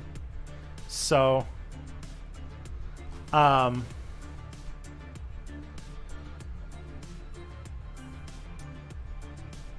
I haven't done So That Happened in a year. I have some ideas for podcasts, but like at this point I don't have much like there are things I'm going to do in the long-term future. At this point I'm like happy with the kinds of work I'm doing. Like my next big project is to make a big step back video for this 20th anniversary of 9/11, but like I have ideas for podcasts that I'll get to at some point. But if I were to make a podcast, it would not be like the kind of podcast where like it's just me talking about shit for an hour. Like if I was going to do a podcast, the podcast I want to do that's top of my list is called This Is America, or like that's like the nickname I've been giving it, which is going to be an American history podcast. That's going to be like the American history podcast that doesn't give a fuck about your patriotism, that kind of a thing. But everybody has a podcast these days. I feel like podcasting is one of those things that is oversaturated in the market, and so I don't see much value in me making a podcast right now. Why are headphone jacks going extinct? Well, basically, they got rid of it originally. Like the first, I think it was like the iPhone 6 or whatever, got rid of the headphone jack as a way to make phones partially waterproof. Because now phones are kind of waterproof.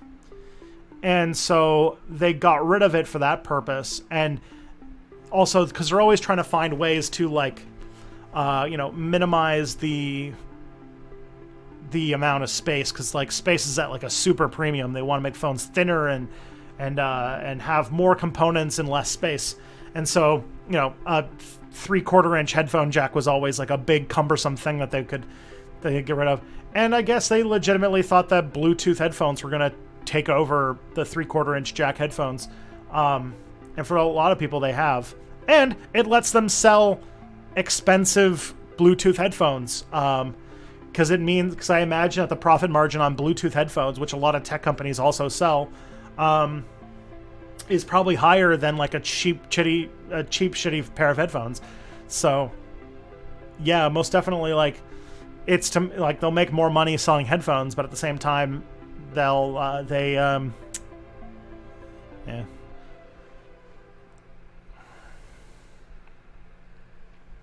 And at the same time, they can say that they made phones waterproof.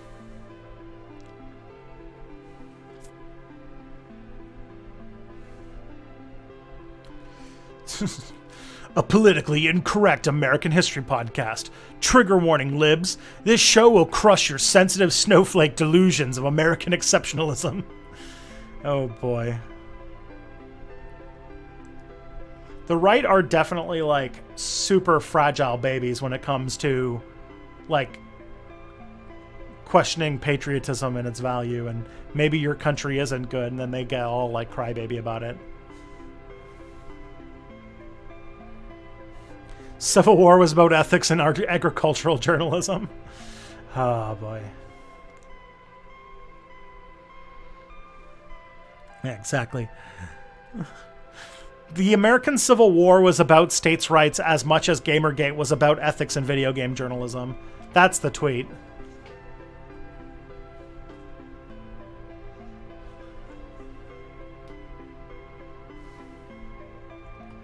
That's it. That's the tweet.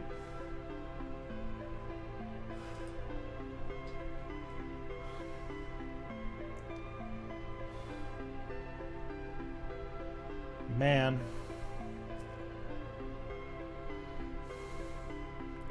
If you do that podcast, you can join Harbinger with all those other lefty Canadian podcasters. Fun. Yeah, I don't know when I'll get to it someday. It's like on a list of like things I could do in the future.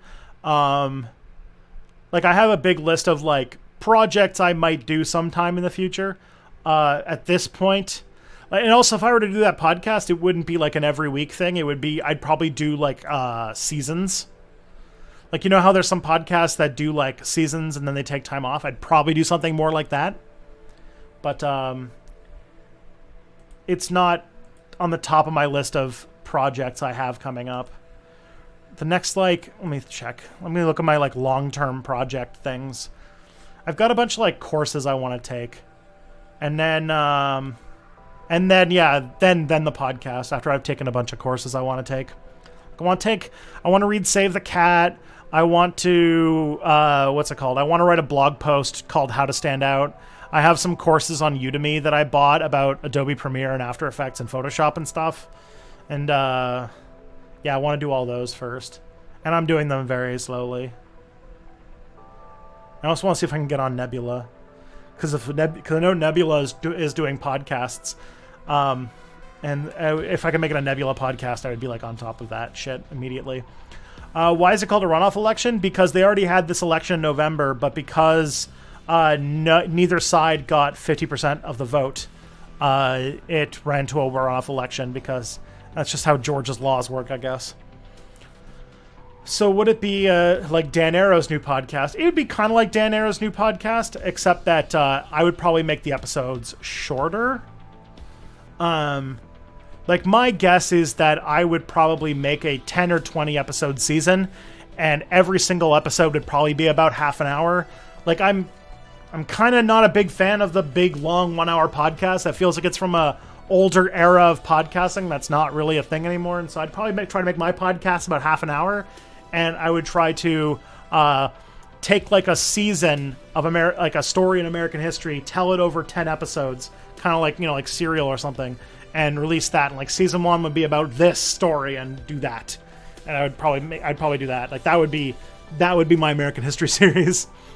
And I know season 1 would basically be about like, so the thing is, like, I want to set the tone, because season 1 would be like, I'd want to make it about pre-Columbian stuff, because I would want to do a long series on like all of the archaeology and shit about the, you know, tens of thousands of years of history that happened before Europeans arrived.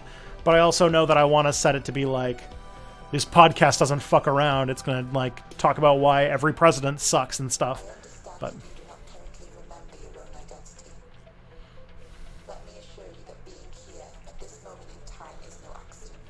yeah, I get that there's people who like podcasts on the go. It's just that it's like less of like the norm these days. Like when I was a young person, like when I was like young and I first got into podcasting, like back in 2009, podcasts were like, you know, an hour long. Like there's some relics from those old days, like hardcore history and stuff. But like podcasts these days tend to be about half an hour now. Maybe an hour. But, yeah.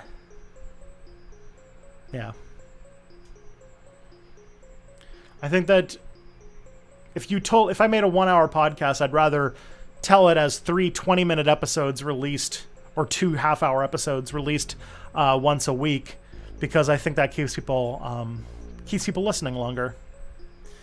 And builds suspense and gives you more time to think about each part. Because, like, whenever I, like when I listen to, like, a hardcore history, it's like 3.5 hours long, and then it's over, and then I don't remember anything that happened in it.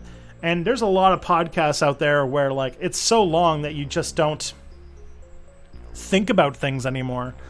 And like in my mind, if you had like an episode and then you had like a week to think about it and mull it over and digest it before you got the next episode, I think that would result in better stuff.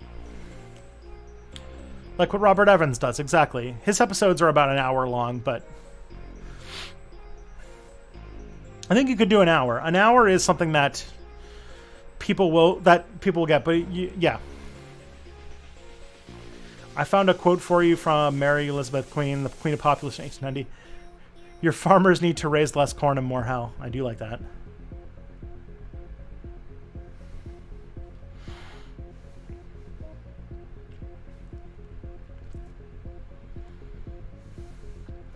Like this is also like my personal taste. Like this will be a spicy take, but I'm not a huge fan of binging TV shows. I like to space out the episodes of a TV show when I watch them, because I feel like giving myself time to absorb every episode of a TV show and think about it and like go through the motions and stuff, like, and talking about it and stuff like that. I think that helps me enjoy a show more than like a lot of Netflix shows where like I sat down and watched like, you know, a 10 episode binge watch of a TV show, and at the end I won't remember anything, and then the next season will come a year later and I'll have to like try to remember like, who's that guy, what are these characters, what's going on, I don't understand. And like that's, I don't know, I feel like binge watching TV shows, just I interact with that media in a different way than a regular TV show, and it is a way that I enjoy less, and I take away less, and I remember less, and I enjoy it less. Like I can't, like for example, like, and it influences the writing of the shows too. Like, I can't remember any cool events that happened in like season one of Daredevil, right? I can't remember any like big thing that happened in that, except for like that cool breakout sequence in like the second last episode of the season. But like, you don't get any time to digest the content when it comes out. So it just is like, it's just like, ugh. Like, it's just like a nice, like, single product, and then it's over. And then like, you're like, what happened at like hour 4 of the 10-hour season of the show?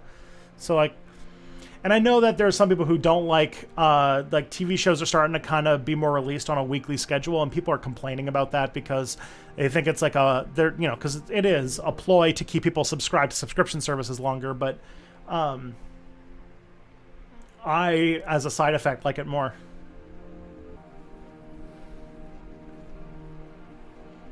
Yeah. Dr. Dre had a brain aneurysm, still alive in ICU. Holy shit. Oh yeah, the hallway fight. I remember the hallway fight because it was really inspired by Old Boy, wasn't it? I think I remember the hallway fight more because of how people talked about it. Because it was an homage to a scene from Old Boy, which is for people who like martial arts action movies, apparently it's like, a masterpiece. But I like my 10-hour long movies. Good. I'm glad. I don't want to take this away from people. I'm not like, the thing is, like, by me saying this is just like how I think about TV. It's not me saying that that means that everybody who watches this is inferior. It's just like, it's just how I feel about it. Do you listen to Dr. Dre? Not really. I mean, like, I like some hip hop, but not a whole lot.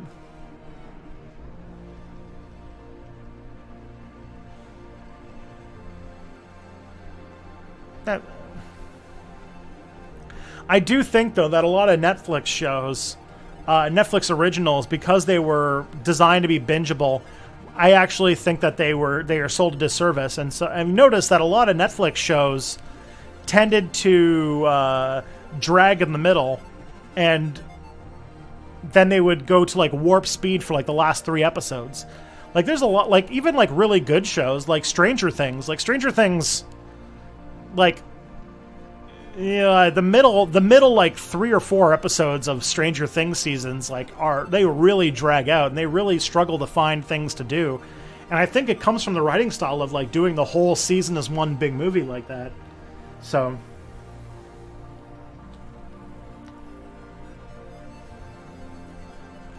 apparently Sissy is dead. I don't know who that is. Who's Sissy?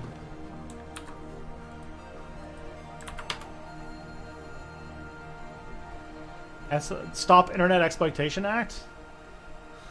Oh. Like the law that killed Backpage?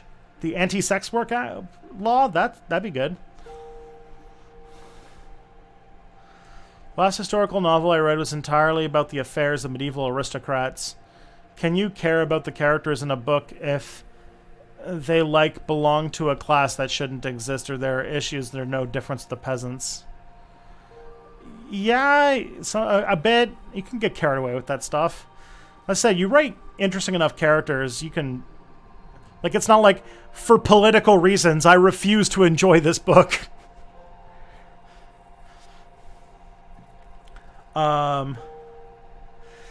Because that is not the way to enjoy media, except for, with the exception of Ready Player One.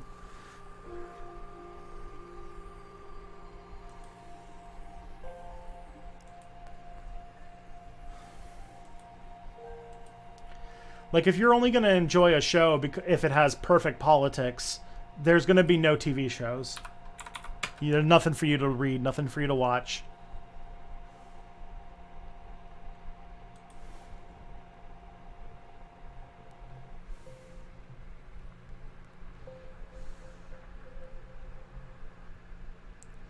I mean, sometimes, yeah, it makes it harder to enjoy, but if it's done well enough, like, I don't know.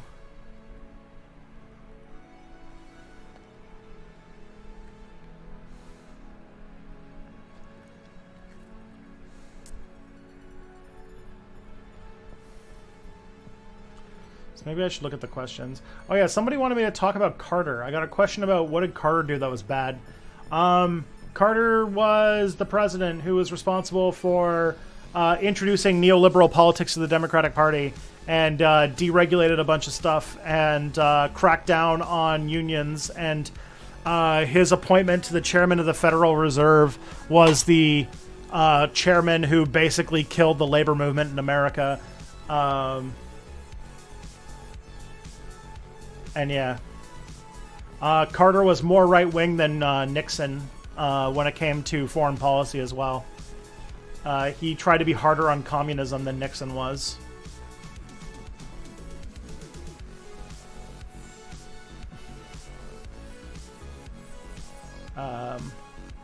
Like, for example, Gerald Ford in their debate said that Yugoslavia, Romania, and Poland were not dominated by the Soviet Union, and Carter tried to use that against him in the election. Like, yeah, Carter doesn't get away with shit. What do leftists have against the boys? I started watching it recently and thought it was amazing. I don't know what people have against the boys. I mean, it's a little juvenile, and in my I like the show a lot. I have some criticisms of it. Like, it's very much like, you can tell it's based off a comic that... My thing is that the movement... Like, it comes... First of all, it's very surface level. It's like critique of... It tries to do something like more serious and a critique of American culture. But first of all, it feels out of date because it's a adaptation of a comic book that came out during the Bush administration. And you can tell, like... Fundamentalist religious people are not exactly like the huge threat to America that they were like back during the Bush years when like the president was an evangelical Christian. It's just like, it's not really a thing. Or it is like a thing, but it's not like the existential threat that like it's made out to be in The Boys. And a lot of its stuff is like, a lot of its cynical takes are like, kind of like a teenager's first countercultural political opinions. And so like I feel like while it is trying to say something, it doesn't have a whole lot to say. I feel like the new season though, it did a little bit more work in that direction. The second season I think was stronger than the first season when it came to like trying to do that thing that it was doing.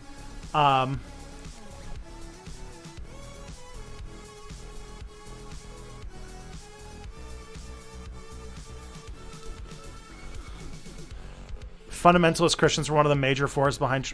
I guess, but also, like... I don't know, like... There's... The state of American evangelicalism is in a very different place today than it was, like, in 2006. Or, like, 2007, or whenever the Boys comic book was coming out. And so, like, in my mind... The scariest thing that recent years have shown is that the like oppressive instincts that people associated with evangelicalism are kind of not unique to evangelicalism. Like Hulu did this, Hulu has this adaptation of The Handmaid's Tale.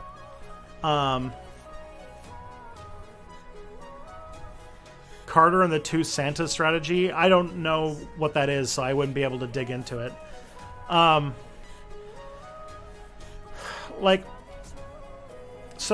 Hulu did this adaptation of The Handmaid's Tale, which is a sort of dystopian science fiction novel that Margaret Atwood released in the 1980s.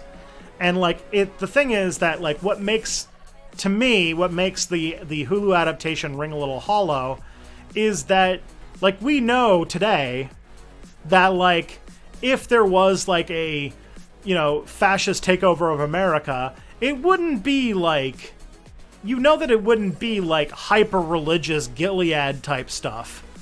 It doesn't need to be. It really doesn't. Like, I think that The Handmaid's Tale that they would make in modern day would be scarier if it wasn't hyper religious, but it was like still, oppressive to women's rights and all those, and still like horrible, like institutionalized sexism. Because like, if there's anything that we've learned in the last few years is that the evangelical movement is not unique in its like misogyny and racism and homophobia, and that like you find that shit you find that shit very often in the atheist community, and like, yeah. And so like, I don't know, like don't try to like twist my words and say that like evangelicalism's not a danger in America, and it's not a threat, and it's not a scary aspect of American fascism. But like, to just say that American, like that, like the scary side of American reactionary right is just fueled by their religious conviction. I feel like that is, first of all, that's like, 2009, like Richard Dawkins thinking that we've known is full of shit. Because like, look at like YouTube, all of the worst like racist assholes and like fascists on YouTube are all fucking atheists. Like, you don't, if anything, like the last like decade has shown that there are like, that you do not have to be religious to be bigoted.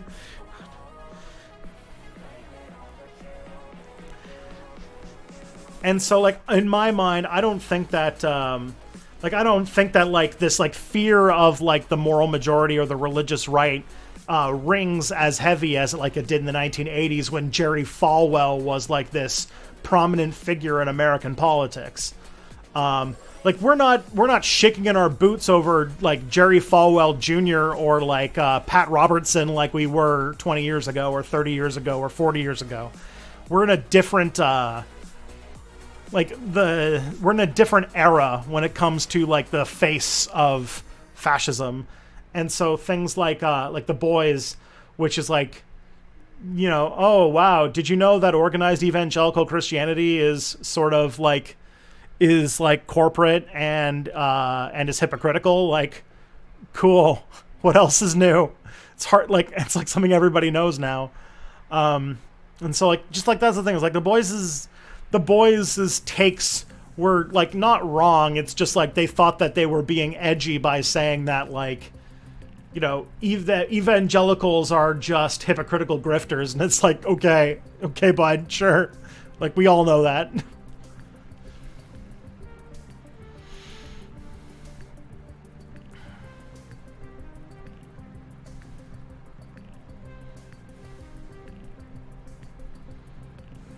Yeah.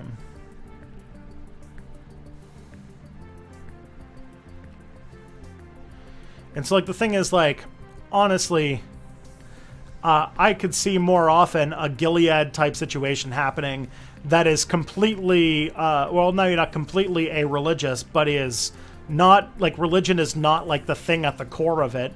And then I could see a lot of Christians in America who would fight such a system with everything they had. And I do think that, like, framing like authoritarianism and fascism and racism and sexism and homophobia as like a problem because of people's religiosity is it's like not fair to a lot of religious people, and it's also it lets a lot of non-religious bigots off the hook. And so yeah, what is to be done about horny people? Well, they all must be bonked. That's why we need to have like the what's it called? The sexual panopticon prison, where they don't know if they're going to be bonked at any given time, so they're in constant fear of bonk. That's how I run my horny jail.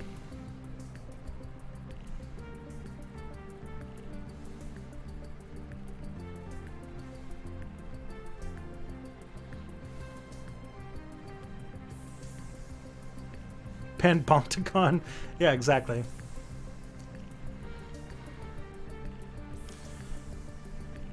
What do you think would be the best way to push back against personality cults? That's a good question, and if you have an answer, I'd love to know. No police but the horny police. Precisely.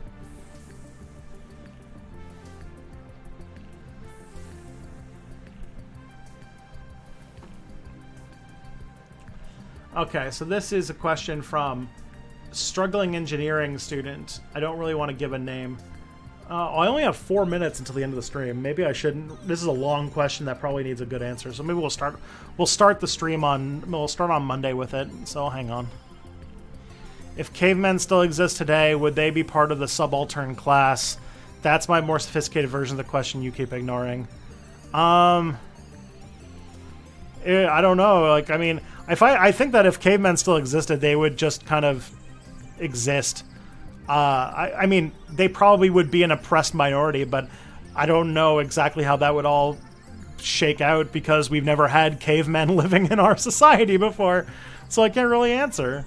I mean, you could do like a racism metaphor, you could do a disability metaphor, like if they're like, you know, less intellectually capable than humans, then you might look at the way that we treat people with intellectual disabilities in our world today and have like sort of an ableism talk.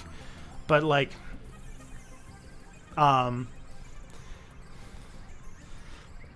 if say they were like, you know, as intelligent as say like a I don't know, if they had like the kind of intellectual development of a 5th grader or something like that, then yeah, like you just like look like we treat people like that like shit. Like look at how people with Down syndrome are treated in our society, where they're like being selectively bred out of the population, and they like the fewer there are around, the less like we, you know, make space for them and give them the things they need to just be like completely normal people. But like, yeah, you could definitely like, or if they just look different, then, you know, there's like the racism metaphor or something like that.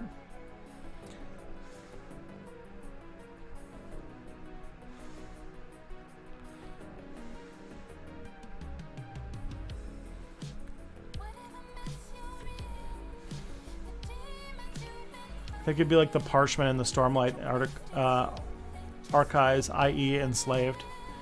Yeah, who knows? Also, history would be completely different if, like, say Neanderthals were still around. Who knows what that would have been like? Our history would be completely different. Our relationship between people would be completely different. So,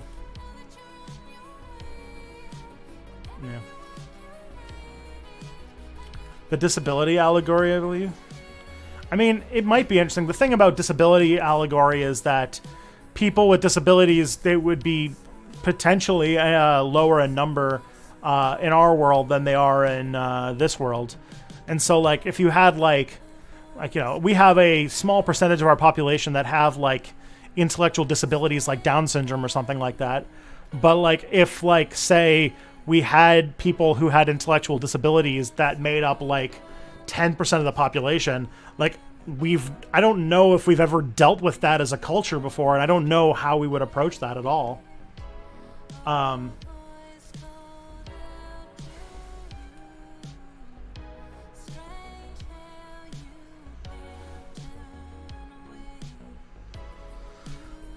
Anyways, it's 9 o'clock. It's time for us to wind down and call it an evening. I'm gonna go see who we should raid. Who's streaming right now?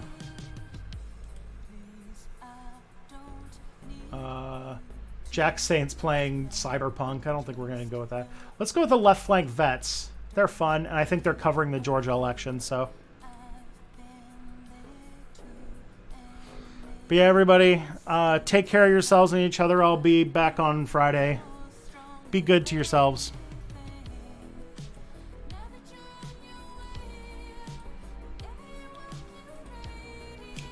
This